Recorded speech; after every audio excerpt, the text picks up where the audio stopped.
आ गई बड़ी अपडेट। सरकारी कर्मचारियों का 34,000 करोड़ रुपए 18 माह डीए अरियर मिलेगा, सरकार ने बता दिया। 7th पे कमीशन के तहत केंद्र सरकार के कर्मचारियों और पेंशनरों को महंगाई भत्ते और महंगाई राहत के एरियर का भुगतान किया जाना है। ये एरियर 34,000 करोड़ रुपए से अधिक का है, जिसे कोविड-19 महामारी के दौरान रोक दिया गया था। अब सरकारी कर्मचारी और पेंशनर लगातार इस 18 महीने के एरियर की मांग कर रहे हैं और इसे लेकर संसद में भी सवाल उठाए गए हैं, लेकिन सरकार ने फिलहाल इस पर सकारात्मक कदम उठाने से इनकार कर दिया है। महंगाई भत्ते का भुगतान कोविड महामारी के दौरान 1 जनवरी 2020, 1 जुलाई 2020 और 1 जनवरी 2021 की 3 किस्तों में रोका गया था। महामारी की वजह से उत्पन्न आर्थिक संकट से निपटने के लिए सरकार ने ये निर्णय लिया था। इस रोक से सरकार ने कुल 34,402.32 करोड़ रुपए बचाए थे। अब जब देश की आर्थिक स्थिति में सुधार हो रहा है, कर्मचारी संगठन और विपक्षी दल लगातार इस एरियर की मांग कर रहे हैं। वित्त राज्य मंत्री पंकज चौधरी का बयान। वित्त राज्य मंत्री पंकज चौधरी ने संसद में इस मुद्दे पर सरकार का रुख स्पष्ट किया। उन्होंने कहा कि डीए और डीआर को कोविड-19 महामारी के कारण रोका गया था और सरकार ने इस फैसले से उस समय के आर्थिक संकट को टालने में सफलता पाई थी। हालांकि फिलहाल इस एरियर के भुगतान को लेकर कोई निर्णय नहीं लिया गया है। उन्होंने ये भी बताया कि national council of joint consultative machinery और गवर्नमेंट एम्प्लॉयज एसोसिएशन ने इस संबंध में सरकार को पत्र भेजे हैं, लेकिन अभी सरकार इस पर विचार करने के लिए सही समय नहीं मानती, क्योंकि कोविड महामारी के प्रभाव अभी भी पूरी तरह समाप्त नहीं हुए हैं।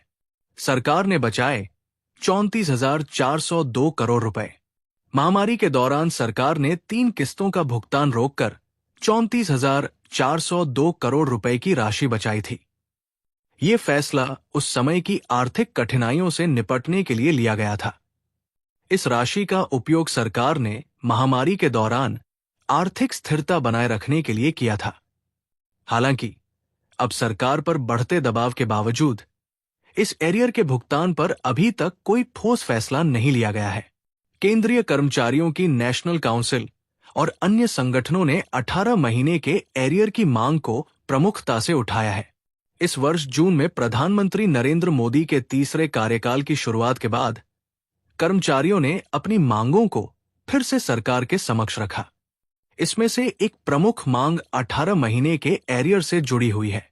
कर्मचारियों का कहना है कि महामारी की वजह से उनकी आर्थिक स्थिति पर असर पड़ा है और अब जबकि देश की आर्थिक स्थिति में सुधार हो रहा है, सरकार को इस एरियर का भुगतान करना चाहिए।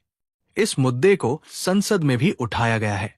समाजवादी पार्टी के सांसद अखिलेश यादव ने भी केंद्र सरकार की निंदा करते हुए मांग की कि कर्मचारियों को उनका हक मिलना चाहिए। उन्होंने सरकार से सवाल किया कि जब देश की अर्थव्यवस्था तेजी से आगे बढ़ रही है, तो कर्मचारियों और पेंशनरों के एरियर का भुगतान क्यों नहीं किया जा रहा है। सरकारी कर्मचारियों और पेंशनरों को 34,000 करोड़ रुपए से अधिक का डीए एरियर मिलना अभी अनिश्चित है। सरकार ने फिलहाल इसे देने से इनकार कर दिया है, लेकिन कर्मचारियों और विपक्ष के बढ़ते दबाव के बीच ये देखना होगा कि भविष्य में सरकार इस पर क्या कदम उठाती है। कर्मचारियों की मांगें जारी हैं और सरकार को जल्द ही इस मुद्दे का समाधान खोजना होगा। साथ ही पेंशनरों को मिला बड़ा तोहफा, न्यूनतम पेंशन में बम्पर बढ़ोतरी। मोदी सरकार निजी क्षेत्र के कर्मचारियों के पेंशन फंड की वेतन सीमा बढ़ाने की तैयारी कर रही है, जिससे पेंशन में योगदान और रिटायरमेंट के बाद की आर्थिक सुरक्षा में सुधार होगा। वर्तमान में पेंशन फंड के लिए वेतन सीमा 15,000 रुपए है, जिसे बढ़ाकर 21,000 रुपए करने का प्रस्ताव है। इस कदम से निजी क्षेत्र के कर्मचारियों को पेंशन में अधिक लाभ प्राप्त हो सकेगा। हाल ही में सरकार ने निजी क्षेत्र के कर्मचारियों की पेंशन फंड सीमा को बढ़ाने की योजना पर विचार करना शुरू किया है। इस बढ़ोतरी से कर्मचारियों का पेंशन योगदान बढ़ेगा, जो उनकी सेवानिवृत्ति के बाद आर्थिक स्थिरता को मजबूत करेगा।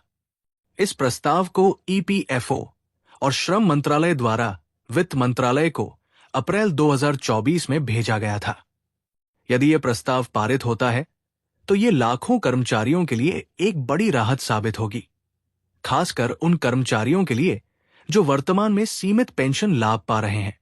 पेंशन फंड की सीमा 21,000 रुपए होने से निजी क्षेत्र में काम करने वाले अधिक कर्मचारी कर्मचारी भविष्य निधि और कर्मचारी पेंशन योजना के दायरे में आएंगे। इससे उनका पेंशन योगदान बढ़ेगा और सेवानिवृत्ति के बाद मिलने वाली पेंशन राशि में भी वृद्धि होगी।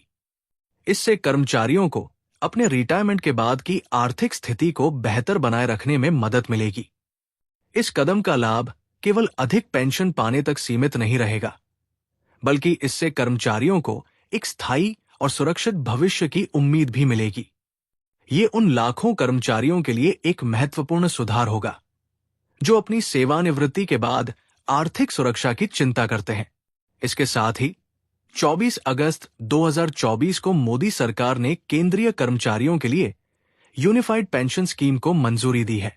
इससे पेंशन में योगदान और लाभों में सुधार की संभावना है। यूपीएस से निजी क्षेत्र के कर्मचारियों को भी लाभान्वित होने की उम्मीद है, जो पेंशन सुरक्षा में वृद्धि का रास्ता खोलेगा। ईपीएफओ पर पेंशनरों का आक्रोश। वहीं दूसरी ओर ईपीएस 95 पेंशन योजना के पेंशनरों का गुस्सा भी बढ़ रहा है। पेंशनर्स का आरोप है कि उनकी आर्थिक जरूरतों को पूरा करने के लिए मिलने वाली पेंशन अपर्याप्त है। पेंशनर्स अब सोशल मीडिया पर अपनी मांगों को जोर शोर से उठा रहे हैं, जिसमें वे अपनी जमा राशि को वापस लेने की मांग कर रहे हैं। ईपीएफओ और सरकार पर इन पेंशनरों की समस्याओं का समाधान करने का दबाव बढ़ता जा रहा है। ईपीएफओ की पेंशन फंड सीमा को बढ़ाने का प्रस्ताव निजी क्षेत्र के कर्मचारियों के लिए एक महत्वपूर्ण कदम साबित हो सकता है, जिससे उनके पेंशन में योगदान और रिटायरमेंट के बाद की आर्थिक सुरक्षा में सुधार होगा। हालांकि ईपीएस 95 के पेंशनरों की मांगों को भी नजरअंदाज नहीं किया जा सकता। सरकार के लिए यह आवश्यक है कि वो पेंशनरों की समस्याओं का जल्द समाधान करे, ताकि वे भी अपने भविष्य के लिए आर्थिक रूप से सुरक्षित महसूस कर सकें।